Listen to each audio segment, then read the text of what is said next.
Bismillahirrahmanirrahim. Welcome back, dear students. Today I am going to teach you oxidation of pyruvate and Krebs cycle. Krebs cycle को citric acid cycle भी कहते हैं और इसी को TCA cycle भी कहते हैं. TCA cycle से मुराद है ट्राई कार्बोक्सिलिक एसिड साइकिल. इसे ऐसा क्यों कहते हैं ये साइकिल के अंदर हम डिस्कस करेंगे. साइकिल्स के स्टार्ट से पहले याद रखिएगा, इससे प्रीवियस टॉपिक के अंदर हमने ग्लाइकोलिसिस को डिस्कस किया था और ग्लाइकोलिसिस का जो एंड प्रोडक्ट था ये 2 मॉलिक्यूल्स ऑफ पायरुवेट थे. यानी जब ग्लूकोज की ब्रेक डाउन हुई थी तो इसमें पायरुवेट के 2 मॉलिक्यूल बने थे. इसकी ऑक्सीडेशन होगी. यहाँ पर ऑक्सीडेशन करवाने के लिए हम लिखेंगे ग्लाइकोलिसिस का जो एंड प्रोडक्ट था दिस इज कॉल्ड पायरुवेट. और पायरुवेट के डियर स्टूडेंट्स जो ऑक्सीडेशन होगी ये NAD की वजह से होगी. NAD इस पायरुवेट से हाइड्रोजन को लेगा और चेंज हो जाएगा इनटू द NADH. याद रखिएगा ऑक्सीडेशन क्या होता है, किसी भी कंपाउंड से जब हाइड्रोजन निकलता है दिस इज कॉल्ड ऑक्सीडेशन. तो NAD इस पायरुवेट से हाइड्रोजन को लेगा और खुद चेंज हो जाएगा into the NADH. This is called oxidation. और साथ ही इसकी डीकार्बोजाइलेशन भी होगी. डीकार्बोजाइलेशन से मुराद है इससे कार्बन निकलेगा और ये in the form of carbon dioxide इससे रिलीज होगा. ये एक एंजाइमेटिक प्रोसेस है, इसमें एंजाइम इन्वॉल्व होगा और इस एंजाइम का नाम है कोएंजाइम ए. जब कोएंजाइम ए इस रिएक्शन के अंदर इन्वॉल्व होता है तो ये पायरुवेट चेंज हो जाता है इनटू द एसिटाइल कोए. ये चेंज होगा इनटू द एसिटाइल कोए के अंदर. अब जैसे ही 2 कार्बन कंपाउंड एसिटाइल कोए बनता है ये क्रेब्स साइकिल के अंदर एंटर होगा और क्रेब्स साइकिल का जो प्रिकॉशर मॉलिक्यूल है this is 4 carbon compound and this is oxalo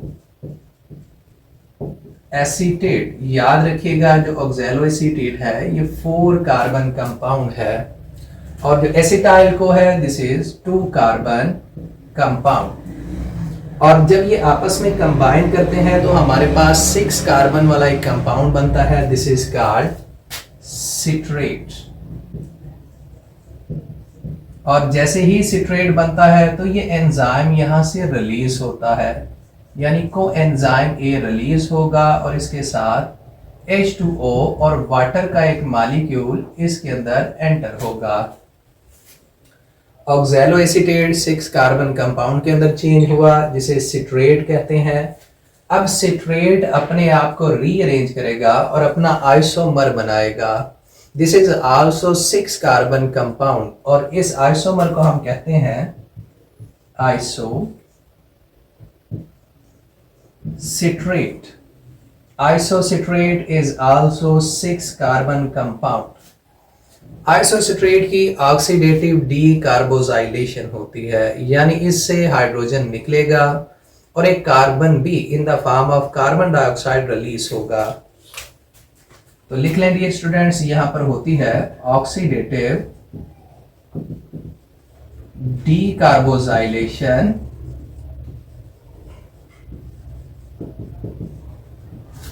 oxidative डीकार्बोजाइलेशन के अंदर एक NAD ये चेंज हो जाएगा इनटू द NADH के अंदर और साथ ही कार्बन डाइऑक्साइड का एक मॉलिक्यूल रिलीज होगा और 5 कार्बन कंपाउंड बनेगा जिसे हम कहते हैं alpha keto glutarate. Alpha keto glutarate is a 5 carbon compound. अब आगे इसकी भी ऑक्सीडेटिव डीकार्बोजाइलेशन होती है. जब ऑक्सीडेटिव डीकार्बोजाइलेशन होती है तो एक दफा फिर जो NAD है ये चेंज हो जाएगा इनटू द NADH के अंदर और साथ कार्बन डाइऑक्साइड का मॉलिक्यूल यहां से रिलीज होगा और 4 कार्बन वाला कंपाउंड बनता है जिसे हम कहते हैं succinate. Succinate is a 4 carbon compound.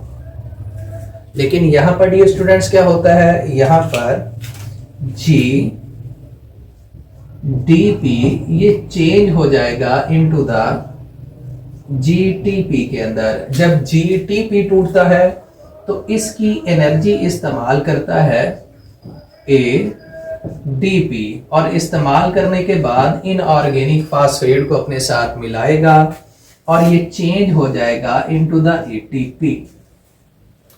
एक दफा फिर सुन लें, जब जीडीपी जीटीपी के अंदर चेंज होता है, इसकी ब्रेक डाउन होती है और ब्रेक डाउन के नतीजे में जीटीबी बनता है और रिलीज होने वाली एनर्जी एडीपी इस्तेमाल करके एटीपी सिंथेसाइज करता है। तो यहां पर एक एटीपी का मॉलिक्यूल बनेगा। अब यहां पर जो सक्सीनेट बन चुका है इसकी दोबारा से ऑक्सीडेशन होगी। अब ऑक्सीडेशन कौन करवाएगा, एक कोएंजाइम जिसे FAD कहते हैं, फ्लेवन एडेनिन डाई न्यूक्लियोटाइड। तो डियर स्टूडेंट्स, इसकी जो ऑक्सीडेशन होगी ये होगी FAD, जो कि चेंज हो जाएगा इनटू द FAD2 के अंदर, और सक्सीनेट चेंज हो जाएगा इनटू द फ्यूमरेट, और fumarate is also a 4 carbon compound. अब फ्यूमरेट आगे क्या करेगा डियर स्टूडेंट्स, ये आगे बनाएगा millet with the absorption of water molecule. यहां पर बन जाएगा मिलेट, और याद रखिएगा यहां पर भी वाटर जो है ये रिएक्शन के अंदर एंटर होगा। मिलेट की फिर ऑक्सीडेशन होगी, ऑक्सीडेशन करवाने के लिए NAD ये चेंज हो जाएगा इनटू द NADH के अंदर, और ऑक्सीडेशन के नतीजे में ऑक्सैलो एसीटेट दोबारा से बनेगा, और ये साइकिल इसी तरह चलता रहता है डियर स्टूडेंट्स। दोनों पायरोवेट के मॉलिक्यूल जो ग्लूकोज के टूटने की वजह से बने हैं, दोनों के ऊपर ये क्रेब्स साइकिल होगा। अच्छा, अब यहां पर याद रखिएगा इसे सिट्रिक एसिड साइकिल क्यों कहते हैं, क्योंकि इसमें ऑक्सैलो एसीटेट से जो सिट्रेट बनता है, that's why this is called citric acid cycle. और इसे TCA साइकिल भी इसलिए कहते हैं, इसमें 3 ट्राई कार्बोक्सिलिक एसिड यानी 3 कार्बोक्सिलिक ग्रुप इसके अंदर शामिल होते हैं। कार्बोक्सिलिक ग्रुप का फार्मूला होता है COOH, COOH ये सेकेंड ग्रुप है, और इसी तरह थर्ड ग्रुप भी कार्बोक्सिलिक ग्रुप इसके अंदर होता है। That's why this is called tricarboxylic acid cycle।